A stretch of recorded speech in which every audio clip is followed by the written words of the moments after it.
¿Cómo están? Gusto de estar con ustedes. Juan Pablo Silva aquí nuevamente, socio del Estudio Silva, y les damos la bienvenida a nuestro podcast, ¿no es cierto? Silva Lab, nuestra plataforma de conocimiento y de entrevistas en que les traemos una vez al mes a líderes de opinión y expertos en materias de tecnología, que tienen historias para contarnos de desarrollo de sus propias empresas, de empresas donde han estado en el pasado, etcétera. Para mí, la verdad, hoy día es un gusto tener a Andrés Barriga, se los presento, es amigo mío, hemos trabajado juntos, ha participado en temas vinculados a Silva como asesor, y tiene un bagaje empresarial que de verdad le vamos a sacar el jugo. Nos vamos a pasar probablemente en los minutos que nos autorizan aquí a tener la entrevista, porque ha pasado por empresas tradicionales como puede ser Derco, ha pasado por empresas de retail, Ripley, donde actualmente es director, y en empresas que son tremendamente atractivas de la nueva era, por así decirlo, tecnológica, como Amazon, como Google, como Corner Shop, y hoy día está en un proyecto local que está dirigiendo él como CEO, que se llama Talana. Un gusto, Andrés, de tenerte aquí. Muchas gracias, Juan Pablo. El gusto es mío siempre conversar con ustedes. Genial, pues vamos a partir con una pregunta que no obstante la vemos en televisión, la marca, pero ¿qué es lo que es Talana? Eso queremos saber. Uh-huh.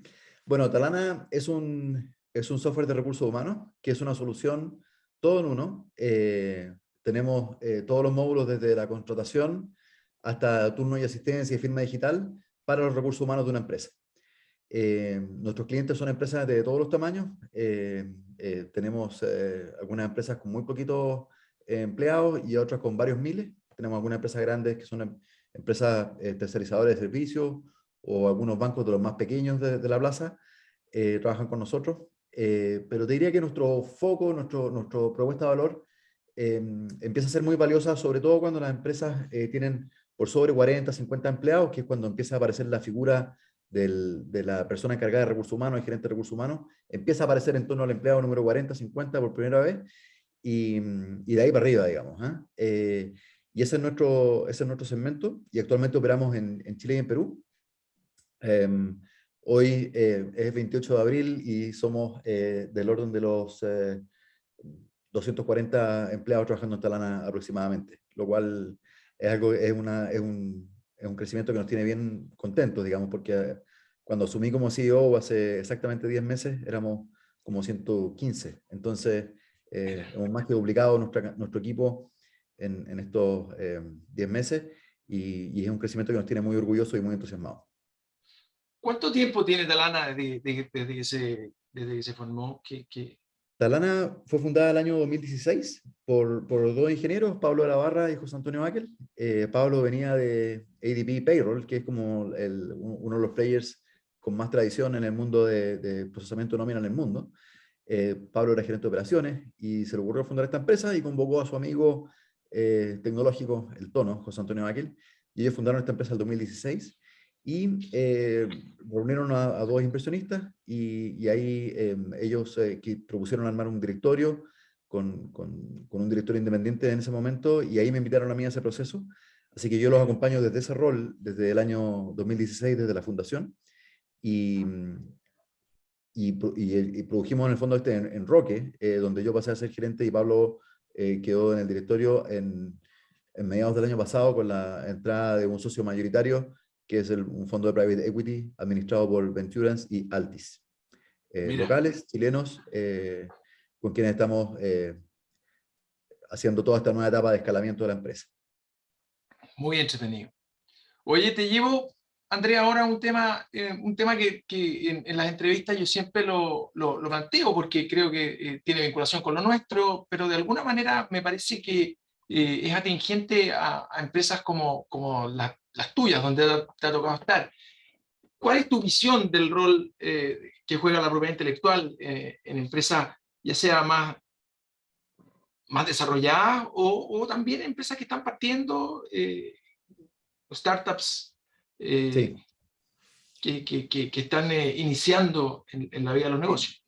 sí. Bueno, es una pregunta bien, bien amplia y la podría responder con el sombrero de Talana o también con el sombrero de otra startup que me tocó fundar, que junto a Rodrigo Yang y Carlos Abogadir, el año 2020 para la pandemia, que se llama Diagnosis Biotech, donde no solamente tienen los temas de propiedad intelectual como marcaria, que son los más frecuentes a cualquier tipo de empresa, sino que además tiene temas de propiedad intelectual de más largo plazo vinculados a investigación y desarrollo, digamos, ¿eh? Entonces, la propiedad intelectual, como tú mucho mejor que yo sabes, es una pregunta con varias componentes. Por el lado de Talana, a nosotros lo que nos preocupa eh, es que la propiedad intelectual no sea un tema.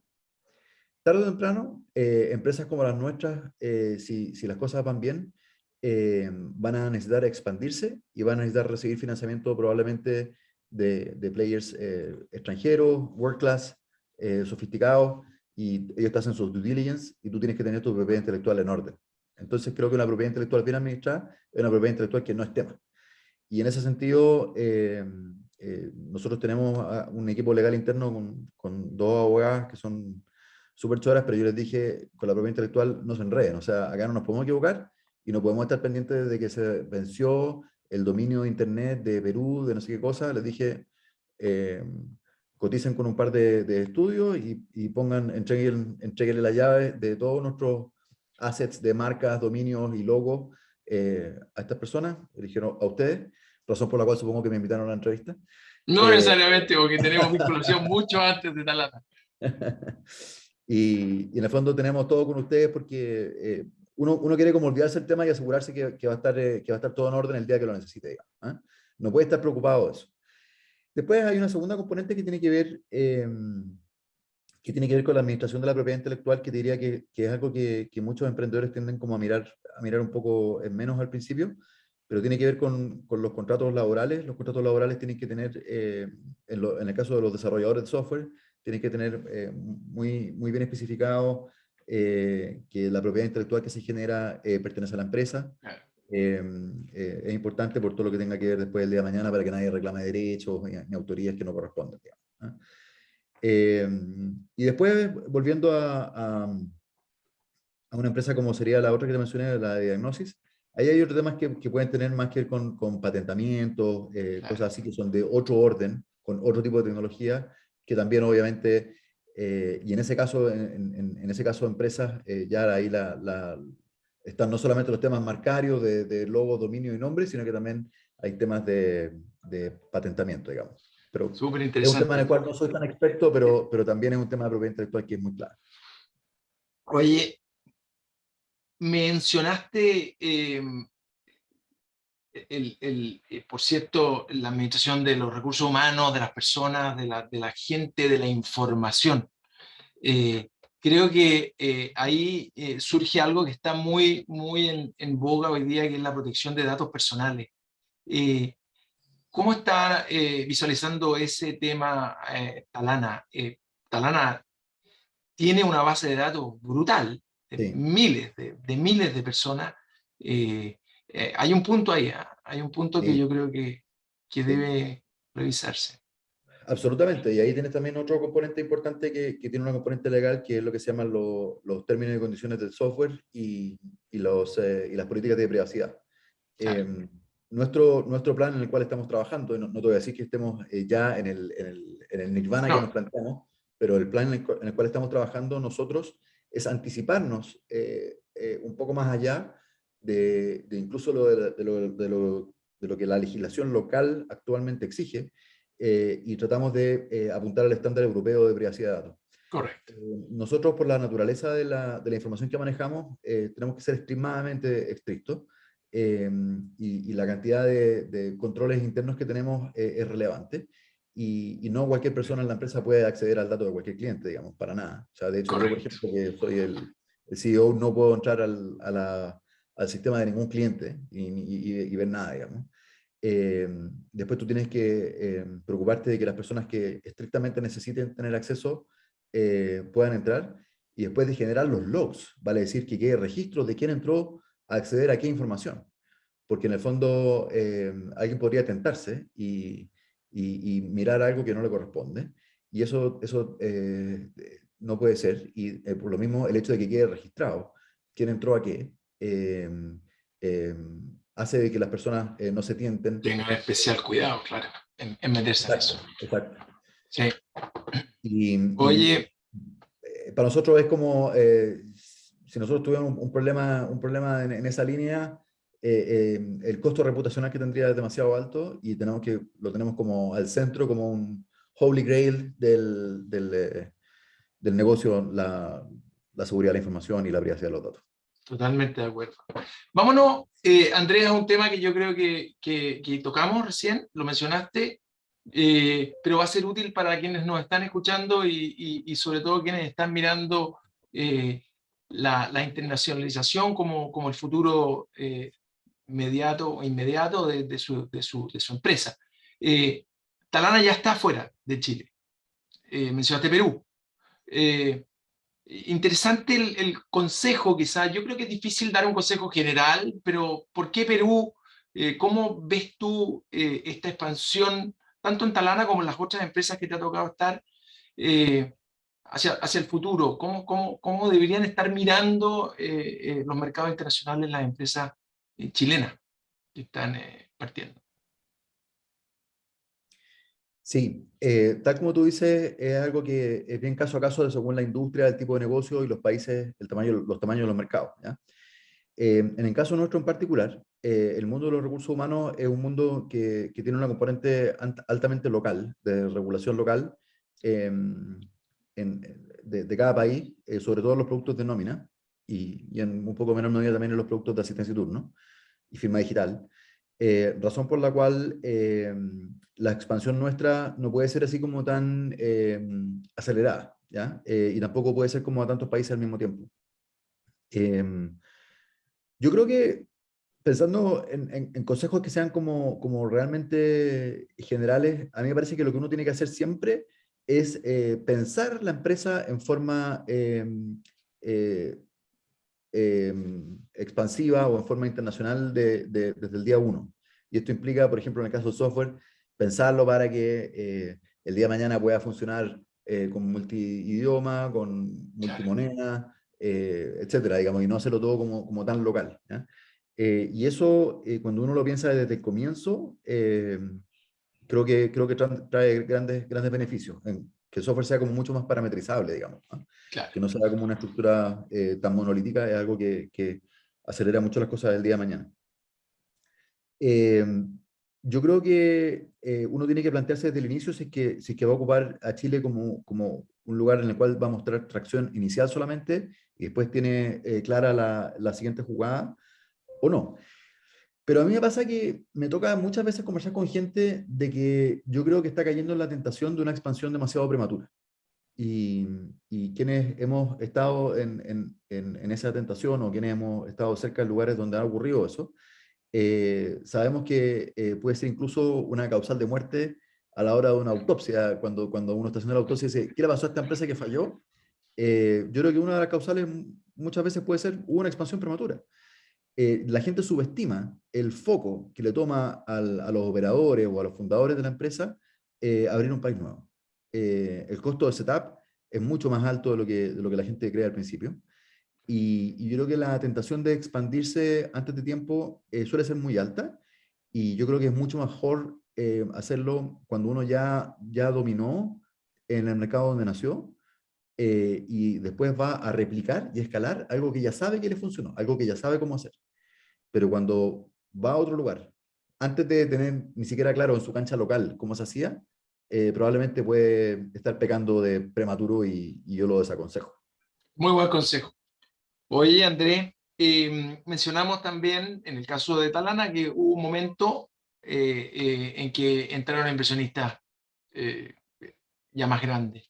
Eh, Comentémosle a las personas que nos están escuchando y sobre todo los que están partiendo, ¿cómo se maneja el tema del financiamiento? ¿Cuáles son las etapas que debe ir evaluando el emprendedor? o quien está desarrollando una empresa? Sí. Bueno, el financiamiento yo creo que es un continuo, es un problema continuo a lo largo del desarrollo de un negocio que está comenzando como una startup, porque en el fondo una startup por definición es una empresa que está pensando en algo que está más allá de sus recursos, digamos. O sea, si es que alguien tiene los recursos para hacerlo, digamos, no sé, pues si yo soy IBM y quiero montar un negocio nuevo de tal cosa, un software nuevo de tal cosa, eso no, ya está financiado, en el fondo ellos ya No saben le cómo hacerlo. pregunte a nadie, no le pregunte a nadie afuera de su Claro, oficina. Ajá, claro. exacto. Entonces acá estamos hablando de gente que quiere hacer cosas que exceden sus capacidades y sus recursos, por lo tanto el problema del financiamiento va a ser un problema continuo. Entonces no es algo que se resuelva como spot y que uno se financie y después se olvide del problema, muy por el contrario. Y hay que tener siempre presente que el financiamiento es un medio y no un fin en sí mismo. ¿Ah? Porque a veces me pasa que uno queda con la sensación al leer la prensa de que pareciera de que las empresas tienen éxito cuando se financian y que ya fueron exitosas. Cuando yo creo que la gente se olvida de que el hecho de que una empresa se haya tenido un hito de financiamiento eh, significa que pasó un nivel, pero no significa que su destino esté escrito de forma exitosa en piedra, muy por el contrario. Muchas veces algunos emprendedores se engolosinan con valuaciones demasiado, que son como una especie de trofeo, y después se ponen ellos mismos la soga al cuello con promesas difíciles de cumplir muchas veces a sus inversionistas. Entonces, para mí es importante tener como un poco los pies en la tierra, y quizás lo digo en particular en un momento en el cual creo que quizás ya no tanto, pero hemos venido de una época en la cual el mercado en Latinoamérica ha estado hot como nunca antes había estado. Entonces, mucha gente aprovechó eso, lo cual me parece fantástico, pero hay que tener cuidado con no ponerse la soga al cuello uno mismo con promesas que después es difícil de cumplir. Yo creo que es mejor tener metas cumplibles, eh, acordarse que es un medio, no un fin. Y en tercer lugar, siempre un consejo un poco trillado, pero siempre universalmente cierto y útil, que es elegir bien a los inversionistas y ojalá buscar gente que a uno le aporte. Gente que ojalá sean veteranos de la industria, gente que tenga buenas conexiones, gente que haya hecho negocios en los países donde nos queremos expandir, gente que realmente sea una contribución, porque un negocio con los socios equivocados puede terminar siendo en la autopsia del día de mañana también Muy una claro. causa de muerte. Tremendamente útil.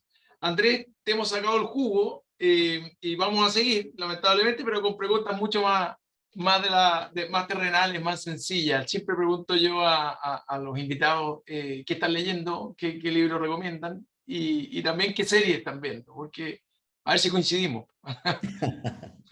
Bien. A ver, yo diría que ahora lo que tengo sobre mi mesa, y esto no estaba ni siquiera preparado, son estos dos libros sobre OKR, que tú sabes Ah, que es una técnica que a mí me gusta bastante y me ayuda a organizarme mucho con nuestro equipo. Te diría que no hay nada más frustrante para una persona en una empresa que no tener claridad sobre los objetivos para los cuales se están trabajando. Y esa comunicación de objetivos, muchas veces la parte de arriba de la empresa la tenemos clara, pero no se comparte mucho, no permea mucho en el resto del equipo. Y creo que eso es súper malo y desalinea, etcétera. Y para mí es súper importante la forma como se setean y se comunican los objetivos, y creo que la metodología de OKR ayuda mucho. buena. En segundo ¿Cómo se lugar, llama? ¿Lo podemos poner de nuevo claro, claro, son los ahí dos libros está? que uso yo. Objectives and Key Results. Sí. Measure what matters. Buenísimo, ¿Ya? buenísimo. Y, Después hay un libro que a mí me gustó mucho, que lo leí hace algunos años, pero siempre lo recomiendo. Cuando hablamos porque ahora estamos hablando de negocios, ¿cierto? Y en los negocios siempre nos gusta hablar de estrategia y de sí. objetivos e indicadores. Pero alguien un día se preguntó, bueno, ¿y cómo llevamos estas cosas a nuestra vida personal? Entonces hay un señor que escribió un libro que se llama Clayton Christensen, es un profesor de innovación en Harvard, que fue el que acuñó el concepto de innovación disruptiva. Y bueno, desgraciadamente él murió hace unos pocos años, pero era un gallo bien choro que me tocó conocer personalmente también. Eh, y él escribió un libro que dice, el título se llama How Will You Measure Your Life? ¿Cómo vas a medir tu vida? Y en el fondo él plantea básicamente todos estos indicadores, objetivos, pensamiento estratégico que nosotros ocupamos en nuestra vida de negocio, cómo lo aplicamos en nuestra vida personal. Entonces él dice que muchas veces nosotros vamos en nuestra vida personal no aplicando ninguna de estas buenas prácticas que aplicamos muchas veces en nuestros negocios y nos olvidamos, y vamos por la vida sin objetivos claros, sin definiciones estratégicas, y vamos tomando decisiones muchas veces torpes en el día a día, que no nos damos cuenta cuando se van acumulando y nos van llevando a rumbos no deseables, no deseados, digamos. Mire, Entonces él dice que uno tiene que tener buenísimo. también indicadores en la vida. Y dice, ¿cómo vas a medir tú tu éxito como padre, como madre, como hermano, como hijo, como colega, como amigo? Y uno, en la medida que se traza objetivos y se ponga también metas, va a ser también una mejor persona. Y es un libro que la verdad a Buen mí dato. me cambió harto, me gustó. Es llevar las mediciones a la vida diaria. ¿Ah? Exacto. Muy interesante. Andrés, ha sido un gusto poder compartir este rato contigo, conversar de otras cosas. Y bueno, ya nos encontraremos. Confío que toda la información que nos has compartido sea bien recibida y utilizada por quienes nos escuchan. Y a nuestros Buenísimo. auditores los invitamos a seguir atentos en los próximos episodios de Silva Lab. Así que muchísimas gracias. Oye, Juan Pablo, qué buena esta iniciativa y muchas gracias por invitarme. La verdad lo considero Nada, un honor. al contrario. Muchos Cuídense. saludos. Adiós. Chao.